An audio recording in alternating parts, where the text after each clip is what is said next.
I'm Amy, and this is And my I'm friend Buck. Buck. And we're here to talk about putting some fun back into dysfunctional life. Right. My dysfunction is I have MS. It's not got me in a wheelchair yet, but it certainly is not pleasant. So, and Buck's dysfunction is take it away. Well, I now have panic attacks, and they're worse in the morning. So I went to actually the doctor yesterday. I'm supposed to go see a psychiatrist, which I was supposed to do yesterday, but I couldn't because I had to go to the doctor for another thing. So I Yeah. went to him. So he gave me this Aripa, Aripazole. I think it's called something else. What is it? But it's a medicine. Yeah, I'm sure that is a generic for something. yeah. Uh, It's for Razoli. Appa something. Appa. He said it's a mood stabilizer. No.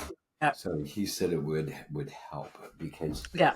these That's like waking up in the Latuda or morning just terrified. It's worse in the morning because I'm yeah. thinking, oh, what horrible thing can happen today? What is going to, Too And many I bad talked shit. to. I really like my therapist. Good. I think you'd like her. Um, she said, "Well, we'll get at the root of it." And I said, "Oh, yeah, I've heard that before." She goes, "No, I mean, there's a reason. There's something that happened that just set everything off and has changed the way that you act and react to things." And Yeah. so, you know, I Yeah. told her the story. Messages you I get when you're told a her, kid. huh? Yeah. It's I like told, messages you get when you're a kid. I mean, very early on, we all form an attachment, obviously, and we can have a secure attachment, which comes from, we all get an internal working model based on how our parents parent us. So the internal working model is I am, the world is, others are. So it was I am capable. If you cry and your parent comes and takes care of you, then like I have a way to get what I need met. Crying and right, fussing helps get my needs met. If you cry and cry and cry and your needs are never met, or your one need is met, but that's not really what it was, like they don't explore to see what really the problem is, yeah, then it's like, okay, I get some of my needs met, but all of my needs are met. I am not that capable, that kind of thing. And then you also get like, how are others going to treat me? If I cry or I'm sad, then I'm yeah, not comforted. That's one message. If I'm crying, I sad, and my mom says, "Suck it up, stop it." That's another message, you know. And then based on that, your idea of how the world is going to be, and you also get a sense of like internal locus of control. Like I'm basically in charge of what happens in my life. And a lot of people just go through life like life just happens to me and I have to respond to it right. instead of like I get to decide things. So very early on, I mean, it might have been something from when you were just a little teeny baby and your parents weren't No, responsible. I mean, I gave her an example. I mean, I do remember one thing that really it changed. I mean, obviously it changed stuff because I still remember it, Yeah, and um, it was she meaningful. she was just amazed.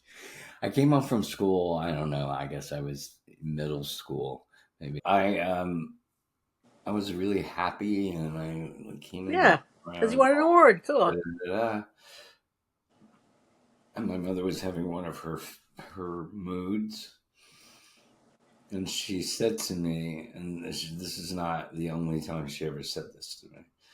She says, "What are you so damn happy about? There's always something around the corner ready to kick you in the head." That's a great message. It's That's a like, problem. Well, yeah, so if that's a message you got so when you were she in middle said school. all the time. Yeah, It's that's a what was happening when you were little too. When you were even too little to remember, that was what was happening. yeah, You weren't allowed to have your authentic feelings yeah. and have them be okay. You know? She didn't want you happy unless she was happy. Right. Right. She wanted you to be sad if she was sad. She couldn't Yeah. understand why you weren't sad when she was sad. Right. And, So there was and no differentiating between you she's and like, her. "You're not listening to me. You don't. you don't care, you don't, there was all this, a lot of don't care, a Yeah. lot of don't cares, Yeah, that's definitely you the know, message. And I and, don't care about your happiness or what was good. yeah, Because what she should have said was, "Oh, what happened? You won an award. That's so wonderful. I'm so proud of you. You're so yeah. smart. You're whatever it was for, so talented." And, really celebrate that stuff with you. And if you came home and said, "I didn't win the award and I'm sad," she should have said, "I'm so sad. Sometimes that happens. It's really disappointing, but that's all right. We'll just keep trying. And you're a winner in my eyes." That's the message that you should have gotten. And you never did. Phyllis was never going to say that. No, no, No, she was. no, not Phyllis. No, no. Yeah. And then she was talking about, which I thought was interesting, from going on from, she goes, so let's go on from there. Hmm. And I said, what do you mean? She goes, well, then there's more. And I said, well, there was a point where my brother stopped playing with me. And then he would like hit me all the time and he would call me faggot. And I would have to hide in the bathroom because the door locked. And I said, and I don't know what I did. Right. I don't know what I You did. did do anything. And he wouldn't ride bikes with me anymore or anything like that. And he was like, you're too little. And he barely a year and a half older than I am. Right. So Right. um, he did this Well, some horrible, of that is normal sibling stuff. horrible thing. Yeah. And I still remember this. So do you remember Scott? Scott was in your class. Scott Weird, Hill. weird Scott with the curly hair who played golf. He was Scott really, Kelly. yes, Yeah. yeah, Yeah. yeah. Yeah. I Yeah. like He was the president of my senior class. Actually, it. he was really What? cute. He was the president of my senior class, Oh, and actually, my last two reunions, we sort of let's just like sat next to each other and talked, and it was really cool. He was a cool guy. I mean, I yeah. didn't really know him in high school, but I mean, I knew who he was, and he knew me, and that kind of stuff. And I I don't think he know was in debate. how. I don't know how it happened, Yeah. but because he was on the golf team and I didn't Yeah. play golf, Yeah. and He my was on mentor the debate team was too, though, I'm the pretty sure. coach, so he Yeah. knew him. Yeah. So I don't know what happened. Scott and I just started hanging out all Yeah. the time, and he would come over and he would talk to Coach Maloney and stuff like that, and they'd hit Yeah. balls back and stuff. And he taught me how to play golf. He also taught me how to do a stick shift. Oh, really? That's Yeah, funny. Yeah. because Scott had a stick shift, so he Yeah. taught me how to do a stick shift. So Wow. when I went, I guess it was my senior year at Webster. I Mm-hmm. came home and I was like, I had an MG, and he goes, Mm-hmm. "Oh my god!" He goes, "This is going to be so much fun." So we went up that big hill that goes to High Yeah. Street. Yeah. Remember, with those weird Mexican, Spanish-looking Yeah. apartments. Yeah. Those, you know the ones I'm talking about, right?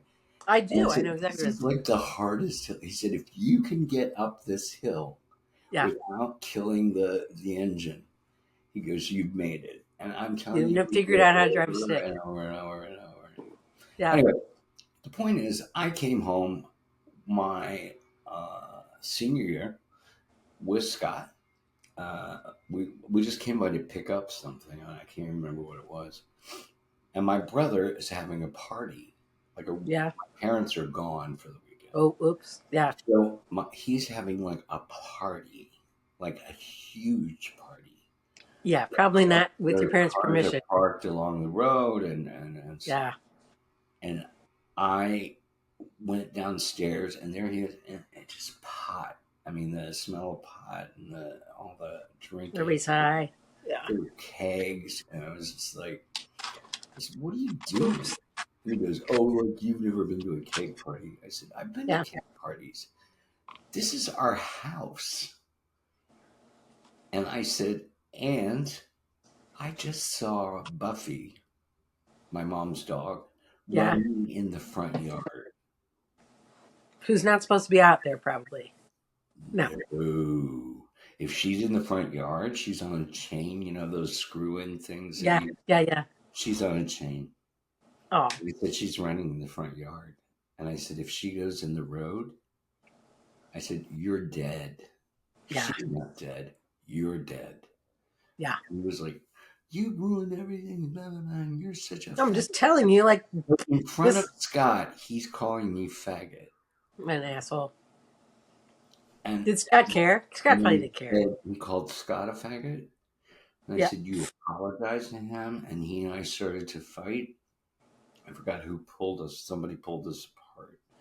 And yeah, I'm just like, I looked at him and I said, I hate you. Just hate you. And I said, and I don't know whatever happened to us. yeah. We used to It be was, buddies, and now all we of a were sudden he's an great. asshole. We were best friends. We Yeah, did everything together. And then it just stopped. yeah. He told me part of it was one time when he was drunk, he told me that my mother was always throwing me up to him. Ah, And then my which mother feel, would, feel crazy. It's like talking about why can't you be more like your brother right, Randall? right. Yeah, And she would do the same thing to me. yeah. Of Why course, can't you be more masculine? horrible. Why Yeah, can't you be more masculine like your brother? Why can't you do, he won the woodshop award. I yeah, said, I won the woodshop award in eighth grade. And yeah. she's like, yeah, I know, but he's like really blah, blah, blah. And he's really gonna, I was like, why are you? Are And you pitting us? Yeah, so he and I had that one moment where we like commiserated and like, we were like, she did this. She did yeah, this. yeah. Because It she was was, her. It wasn't you. It was never you. yeah, She sabotaged your relationship. yeah. You know? And so then the therapist said, and then what happened? And I said, well, I went to college. I told her what my mother had said, that she never wanted me and blah, blah, blah. And I said that I went, and I said, and then I moved to Chicago to be near my nephew because I thought he needed me, and then he didn't. Right, And he just kind of I was on the sidelines, and that's not what we had talked about, right, and I went to right, all my great nephew's games, and he just didn't have time for me. right, His wife had problems with anxiety, so she didn't really like me there. And I had no idea that any of this was going on. right. So I had no idea. And so that hurt me a lot Yeah, because I told her this is like my last chance at family. right. That was my last chance. Yeah. And even though he didn't outright say, I don't want you around or you're not important, it still felt like a rejection. Yeah. It still felt No, like no, I mean somebody he like, loved me. He loved me, yeah, and we were together, we had a great yeah, time and blah blah blah. yeah, It's just that absolutely. he never had time.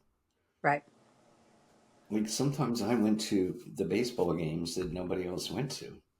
right. Parents didn't go. Yeah.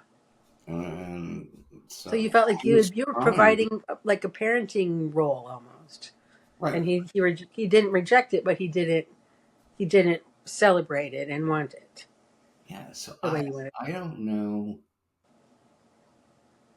I said to her, I give up on family. I just give up.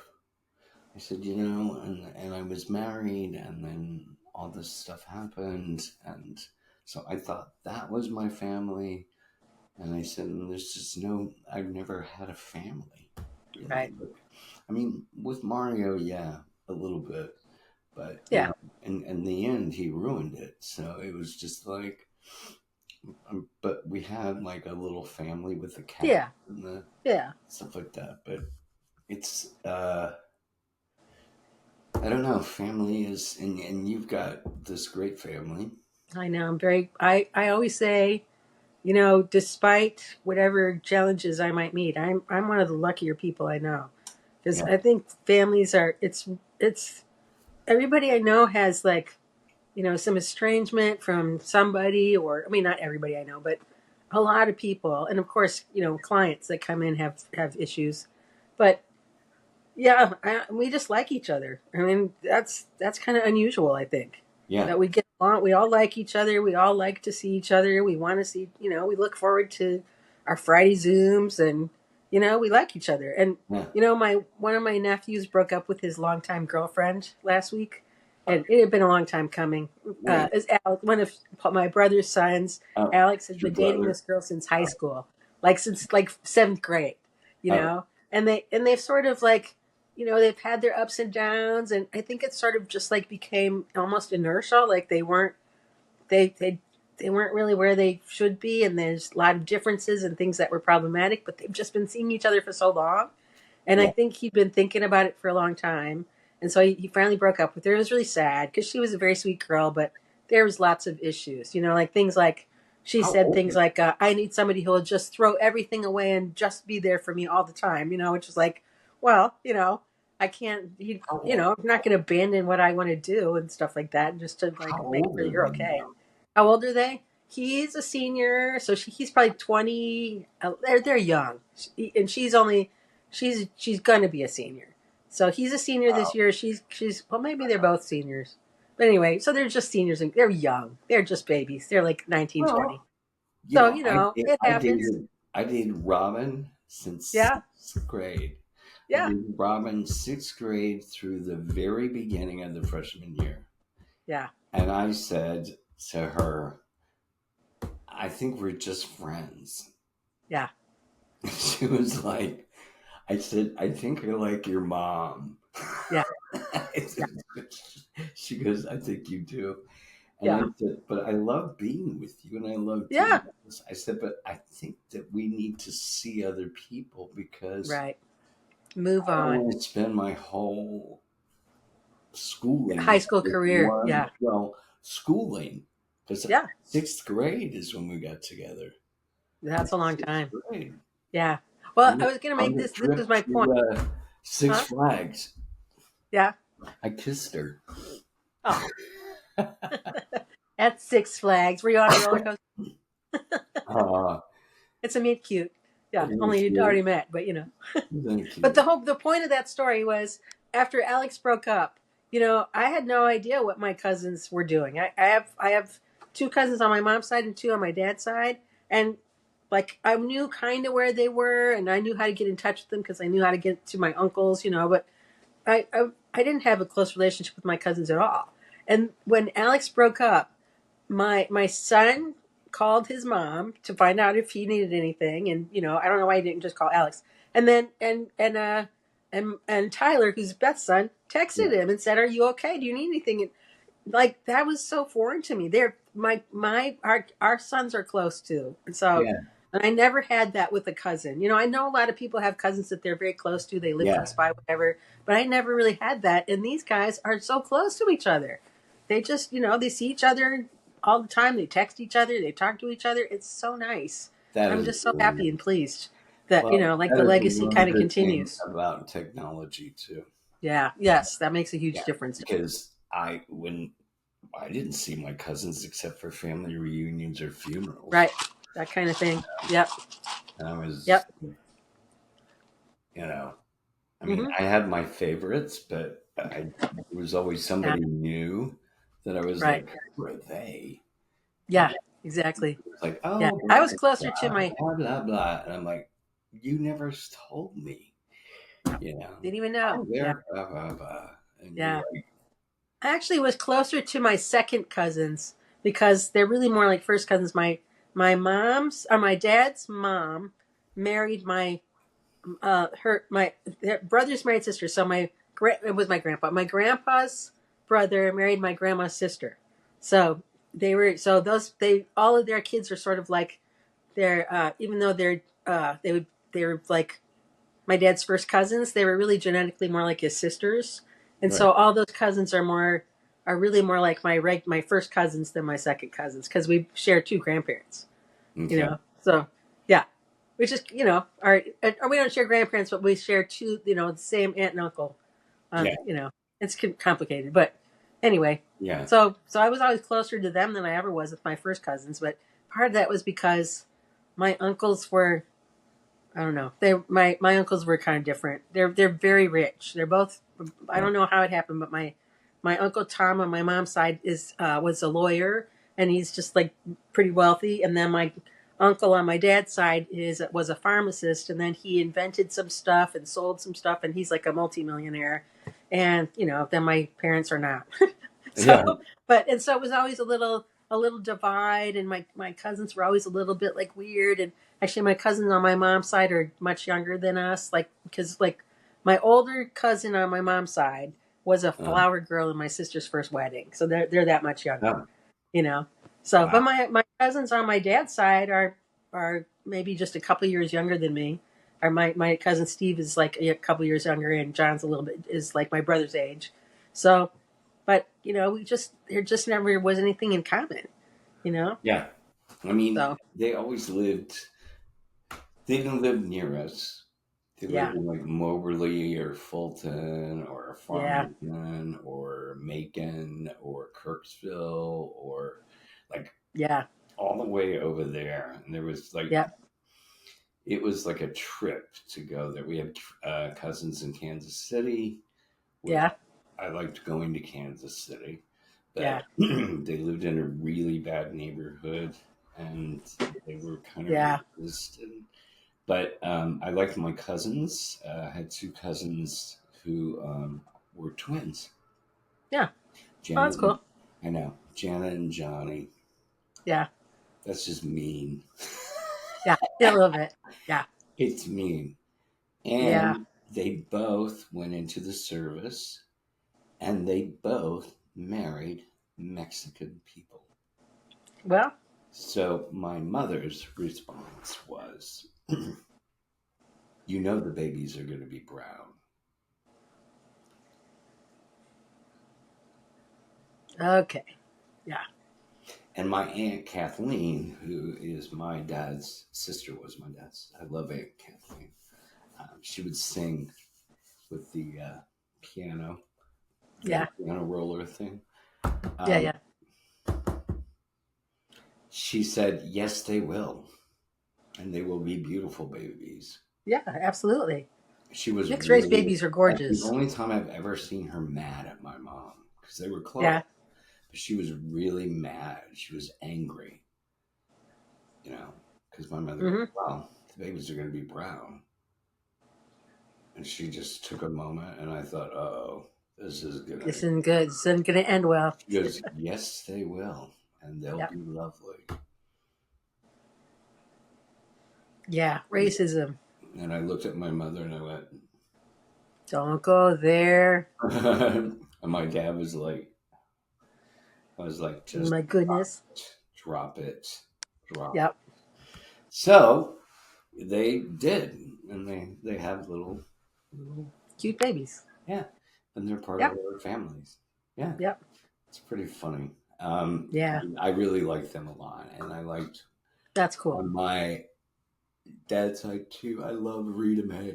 We had these cousins where this is so off topic, but That's these all right. cousins were one family. They all use their middle name too. Okay. Their middle name and their first names together. There's Martha Ann, Roy Mm. Wayne, Linda Sue. God, I can't. My favorite. I can't think of her. I don't know. That sounds very southern. Rita Mae. Rita Mae. And Rita Mae. Yeah, they sound very southern. Rita Mae. They That's all funny. and Roy Wayne. Roy Wayne was a big old man. Yeah. Yeah. And their mother's name was Annabeth. So, and I think that she is still alive. Yeah. I think she's 104, Wow. 103. That's nuts. She's the oldest. She's the oldest of Yeah. all, Well, I'd say probably that's true. Yeah. and they're all dead except her. Hmm. Yeah. I understand. Yeah, It's funny. Yeah. it's just the and then on my mother's side, my uncle lived till he was 103, I think. Wow. He was Longevity. Mr. Wheatgrass, Mr. Bicycle, and Mr. Sailor. Yeah. So the only person that's alive is her sister. So, which whom I'd like to see, but you know, our family. Then the therapist asked about like addiction in our family and stuff like that. So I said, well, my two cousins died. They overdosed on heroin. And I said, my brother drank a lot. He had, two DUIs. He rolled his car. I said, my mother was a pill popper. Like she just Yeah. loved drank wine. I said, my dad didn't really drink, but he smoked a lot. Yeah. And my brother did too. And I said, and so it's in our family. It's Yeah. definitely in there. So she was just amazed.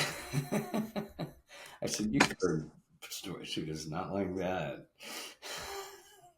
Nope. So she said, "We're really going to get at this, and we're gonna try to Good. Good. change Good. the way that you think.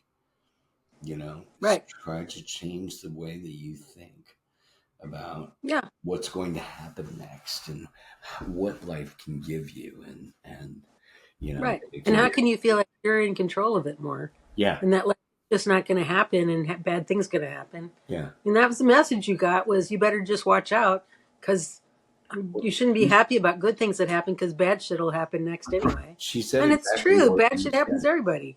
Huh? She said exactly what you said, which Yeah. is that